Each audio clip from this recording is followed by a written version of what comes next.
Hey guys, Scary Stories here. I hope you're doing well. Tonight, I thought I'd share with you a couple more stories that would probably fit in well with last week's video. Bizarre encounters with strange creatures. Now, these are real accounts that real people have come out and said happened to them. And like I said last time, I'm not saying they're 100% true. But I am saying that these people have come out saying that this really did happen to them. And I mean, that's got to count for something, right? But before we get into the stories, I just want to let you know that I upload videos every Thursday and Sunday and try to sprinkle in some shorts here and there throughout the rest of the week. If you've been enjoying the content, feel free to give the video a like, maybe subscribe. Maybe comment down below or just say hi. It really helps me out and lets me know you're enjoying the content. But I'll leave it at that for now. I hope you enjoy the stories. So this first one, it takes place back in the 1950s and is called Frogg Aliens. Dun dun dun. Harrison Bailey loved to walk around so much that he found a way to profit from it. He had a huge green tire with advertising space on the side of it. He'd actually taken it on walks, rolling it around with sponsored ads. He was on one such walk from Chicago, Illinois to Joliet on September 24th, 1951. That's when he rolled his big tire into a small wooded area along the route near the town of Orland Park. As he approached the woods, he became aware of a strange prickling sensation in the back of his neck. He then saw a sort of silver whirlwind in the sky behind him. But he was on a tight schedule with a long walk ahead, so he ignored it and continued forward into the woods. In front of him was what looked to be a large frog on a log. As he approached it, he became aware of some other animals about the same size hidden in the foliage on both sides of the road. They were small, round. Were they insects? Whatever they were all over the road. Bailey walked on, figuring his boots would protect him. But that's when the frog on the log stood up and started walking towards him. Soon, Bailey was surrounded by these bipedal frogs, and they were jumping up to touch him on the shoulder, the back, his hips, his legs. And when they touched him, it felt unpleasant.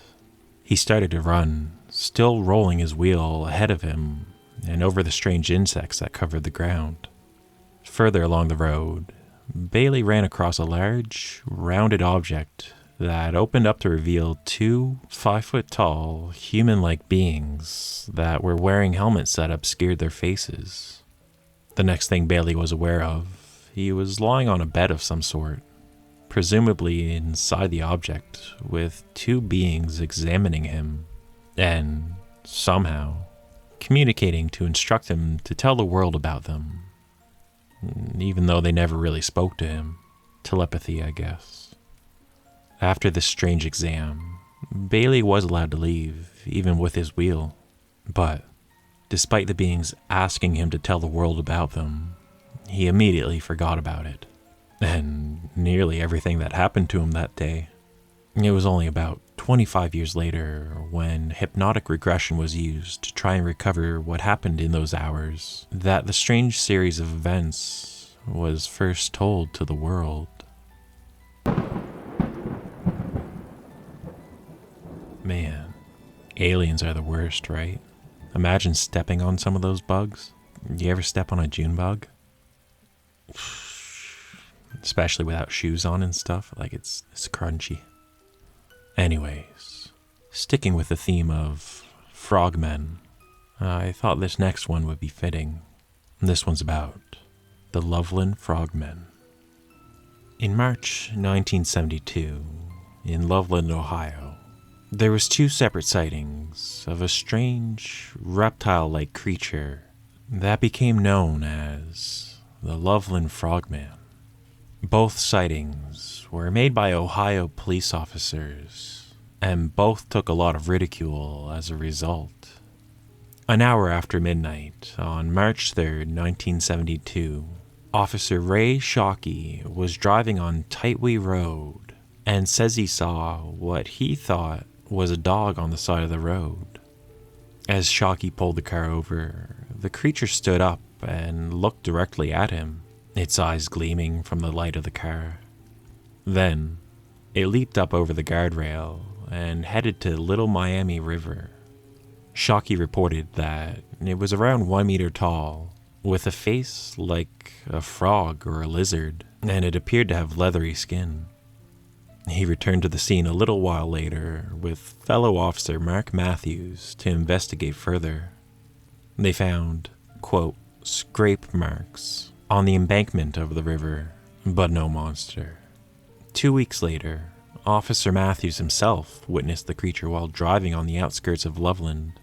He noticed what he thought was roadkill in the middle of the road, so he pulled his car over with the intention of dragging it to the side of the road. As he exited the vehicle, the creature got up into a crouched position like a football player before heading to the guardrail.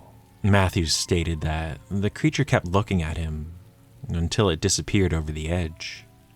Matthews did discharge his weapon at the beast, but he missed. Before he knew it, it was gone. By the time investigators Ron Schaefer and Richard McKay looked into the case in 2001, Officer Matthews expressed doubts about everything he'd witnessed.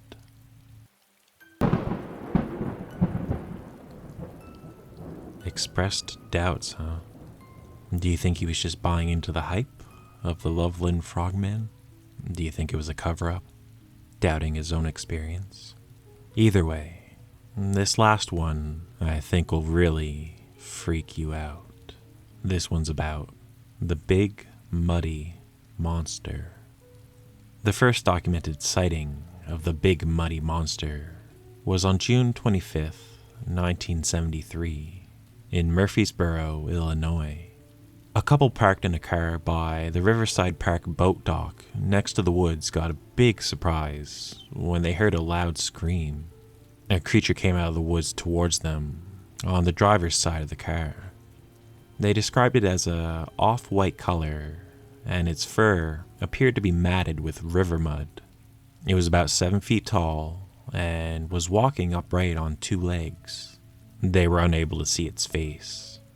They took off immediately and went directly to the police station to file a report. Even the fact that the couple was each married to someone else did not stop them from making the report. There were other multiple sightings in 1973, including one by Miss Nedra Green, who claimed she could hear the creature screaming at night in the woods outside her farm. Another sighting was by a 4-year-old boy named Christian Burrill, who was trying to catch some fireflies in his backyard when he came running inside to tell his father that there was a big ghost outside.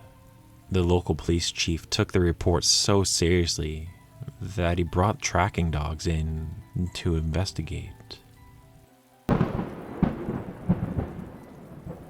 Alien encounters and mudmen. Well, I thought they'd be a little bit more scary, but they were interesting, right? Anyways, I do really hope you enjoyed the video. I hope you like these stories. I'd really like to do a video on gas station stories next, I think. Or more alien encounters, I don't know. You let me know what you think. If you have suggestions for topics that you'd like me to do stories on, definitely make sure you comment those down below. But anyways, I'll leave it at that for now.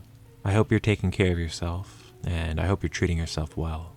It's not easy out there all the time, so go easy on yourself. Alright.